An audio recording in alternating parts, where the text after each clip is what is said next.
안녕하십니까. 2월 5일 낮 김경국TV 시작하겠습니다.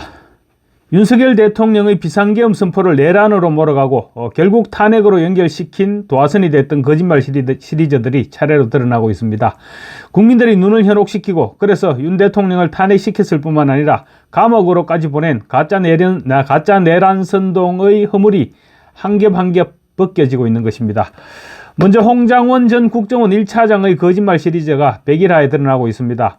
홍장원의 가장 큰 말바꾸기는 초기에는 윤 대통령이 정치인 싹 다 잡아들이라는 체포 지시를 했다, 이렇게 주장했다가 얼마 지나지 않아 정치인 체포 지시는 대통령이 아니라 여인영 방첩사령관의 지시였다, 이렇게 말을 바꾼 것입니다. 윤석열 대통령에게는 치명적으로 작용했던 그런 발언이었습니다.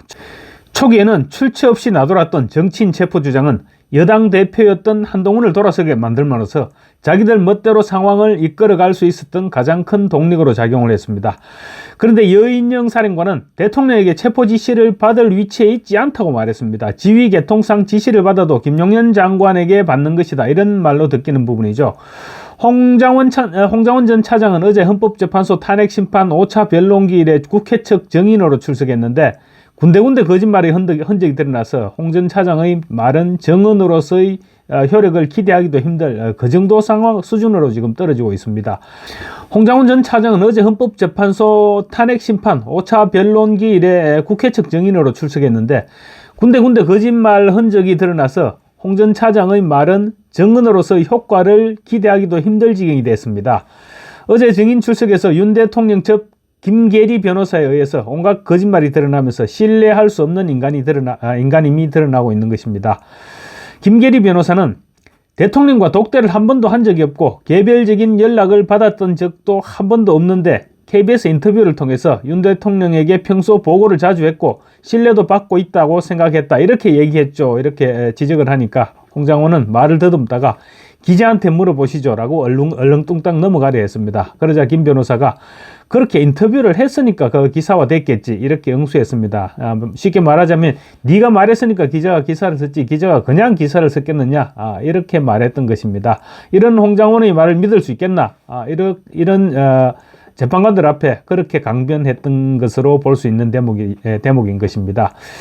홍장원은 또 여인영 전 방첩사령관이 자신에게 국회 체포조가 나가 있는데 체포 대상자 소재 파악이 안 된다, 명단을 불러드리겠다, 도와달라고 말했다, 그래서 메모지에 받아 적었다, 이렇게 주장을 했는데 이 부분에 대해서도 망신을 당했습니다. 김 변호사는 국정원 1차장 산하에 위치 추적을 할 수 있는 권한이나 그럴 능력이 있는 인원이 있느냐, 이렇게 물었습니다. 그러자 홍장원은 제한되지만 하려면 할 수는 있겠죠, 이렇게 자신 없는 목소리로 얘기를 했습니다. 그러자 김 변호사는 없는 걸로 알고 있다, 이렇게 말했고 이와 관련해서는 윤석열 대통령도 방첩사령관이 국정원에서 그런 부분을 할 수 없다는 것을 모르지 않을 텐데 그걸 부탁했겠느냐는 식으로 말했습니다.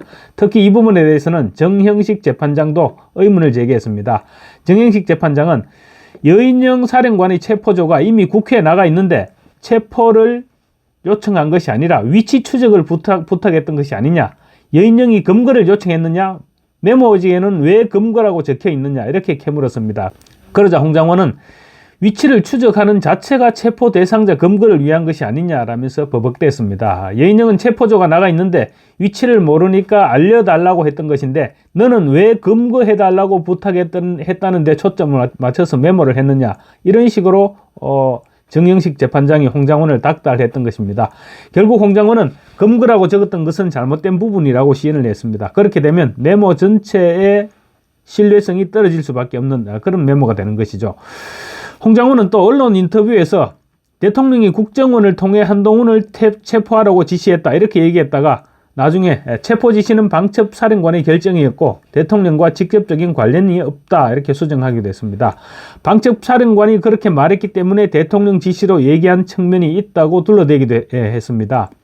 김계리 변호사가 이 부분을 지적하니까 반은 맞고 반은 틀린다, 이런 개풀 뜯어먹는 소리를 하기도 했는데 지시를 했으면 했고 대통령으로부터 지시를 받았으면 받았고 안 받았으면 안 받은 거지 무슨 반반은 또 뭡니까? 반반 치킨도 아니고.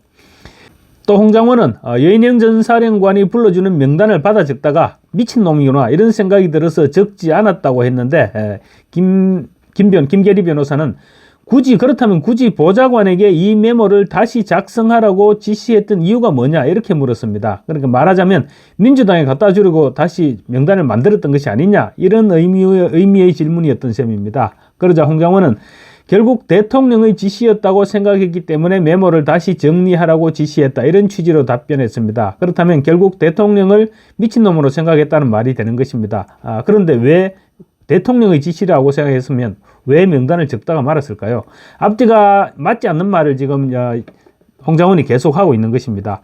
김 변호사는 또 여인영 전 사령관이 홍 장관에게 급박한 상황에서 불러줬던 것은 사람 이름이었을 텐데 홍 장관이 받아 적어둔 것은 사람 이름이 아니라 전 헌법재판관, 전 대법관, 전 선관위원장 이런 식의 직책이 적혀 있었다는 점도 지적을 했습니다. 홍 장관은 어두운 곳에 써서 급하게 받아 적었다고 했는데 왜 사람 이름이 아닌 직책이 적혀 있었을까요? 홍 장관은 또 여인영 전 방첩사령관이 정치인들을 체포하면 방첩사 내에 벙커에 구금시키겠다 이렇게 말을 했다고 홍 장관이 주장을 했는데 그 부분과 관련해서도 여인영 사령관이 방첩사 내에 구금시설이 없다는 것을 몰랐을까? 이렇게 지적했는데 홍 장관은 답변하지 못했습니다. 방첩사 내에는 구금시설이 없다는 것입니다. 계엄 선포 후 조태용 국정원장이 체포 명단과 관련한 자신의 보고를 묵살했다 이렇게 또 홍 장관이 주장을 했는데 이 부분에 대해서도 상황 묘사가 달라지더니 결국 내용까지 달라졌습니다. 처음에는 조태용 국정원장에게 보고를 하니 조 원장이 갑자기 고개를 획 돌려버렸다 이렇게 주장을 했는데 또 나중에는 또 조 원장이 벌떡 일어나서 방을 나가버리더라 이렇게 말을 바꿨습니다. 그런가 하면 또 조태용 원장에게 보고 장소와 관련해서도 검찰 조사에서는 1차장 산하 부서장 회의를 마치고 다시 올라가서 독대를 했다 이렇게 주장했다가 국조특위 오전 회의에서는 중요한 회의를 정무직 회의에서 어떻게 말하지 않을 수 있느냐 이렇게 얘기하면서 정무직 회의에서 보고했다고 말했는데 그는 방금 또 금방 지나서 국조특위 오후 조사에서는 민감한 사안이라서 회의가 끝난 후 따로 독대해서 보고했다 이렇게 번복을 했습니다. 도대체 언제 보고를 했다는 것입니까? 최종적으로 홍 장관은 정무직 회의가 끝나고 보고했다 이렇게 정리했는데 또 모릅니다. 언제 어떻게 바뀔지도.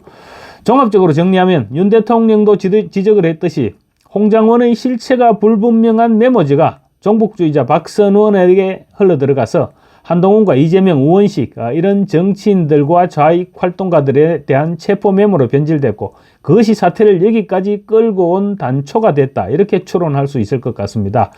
어제 헌재정인신문에서는 100억 원대의 횡령 그리고 홍콩 아파트 등 온갖 의혹을 사고 있는 홍 장관이 박선원에게 이 약점을 제대로 들켰는지 어땠는지는 몰라도 어쨌거나 두 사람이 작품을 만들어냈던 것이 아니냐는 의혹이 제기됐던 것입니다. 말하자면 홍 장관, 박선원 두 사람의 커넥션이 사태를 이 지경으로까지 끌고 온 것이 아니냐는 그런 강한 의혹을 들게 하고 있는 것입니다. 감사합니다.